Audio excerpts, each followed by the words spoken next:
Imagine bringing the power of AI-generated content to life without the formatting glitches that streaming Markdown usually creates. Meet Streamdown, a drop-in replacement for react-markdown, built specifically for AI-powered streaming.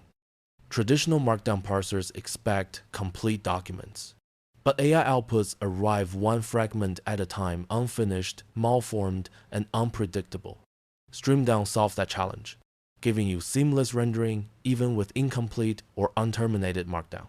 With Streamdown, you get a streaming optimized engine that gracefully handles bold, italics, code, links, and headings even when they aren't closed yet.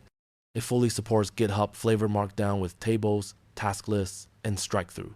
It renders math equations on the fly with k-tags and even supports Mermaid diagrams with a one-click render button. For developers, syntax highlighting comes built in with Shiki, making code blocks as beautiful as they are accurate. And all of it is done with security-first rendering powered by hardened React Markdown, ensuring content is safe to display. Streamdown isn't just fast, it's efficient. With memoized rendering under the hood, performance stays smooth even with rapid-fire AI responses. Whether you're building chat interfaces, AI-driven documentation, or any live streaming Markdown experience, Streamdown is designed to plug in seamlessly and just work.